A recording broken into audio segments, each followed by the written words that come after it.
அஸ்ஸலாமு அலைக்கும். வறுத்து அரைக்காமல் நல்லா டேஸ்டியான குடல் கிரேவி பார்க்கலாமா? இதுக்கு 150 கிராம் பூண்டு, 100 கிராம் இஞ்சி, 100 கிராம் மிளகு, பட்டை, கிராம்பு, ஏலக்காய் ஸ்க்ரீனில் கொடுத்துருக்கேன், செக் பண்ணிக்கோங்க. காரத்துக்கு தேவையான அளவுக்கு வரமிளகா சேர்த்துக்கோங்க. நான் மிளகாத்தூள் சேர்த்தனால வரமிளகா வைக்கல. மல்லி இல்லாமல் எப்படிங்க? எடுத்த மசாலா பொருள் எல்லாம் ஜாரில் சேர்த்தி ஒரு பல்ஸ் மோட் கொடுத்து 1 டேபிள் ஸ்பூன் மஞ்சத்தூள், 4-5 டேபிள் ஸ்பூன் மல்லித்தூள் சேர்த்தி கொஞ்சமாக தண்ணி விட்டு நல்லா மையாக அரைச்சிக்கோங்க. இப்போ மசாலா ரெடி. ஒரு நிமிஷம் வீடியோ நிறைய பேர் பார்க்குறீங்க, சப்ஸ்கிரைப் பண்ணிவிட்டு எனக்கு கொஞ்சம் சப்போர்ட் பண்ணுங்கள்.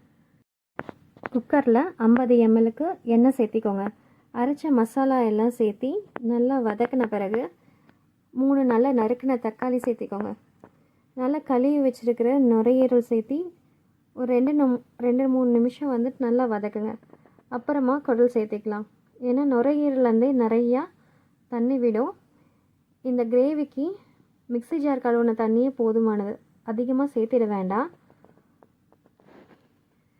கை வலிக்க வெங்காயம்லாம் ஒலிக்காமல் அதுக்கப்புறமேட்டு ஒரு சிம்பிளான கிரேவி தான் இது. வெங்காயம் ஒன்று கூட இதுக்கு தேவைப்படாது.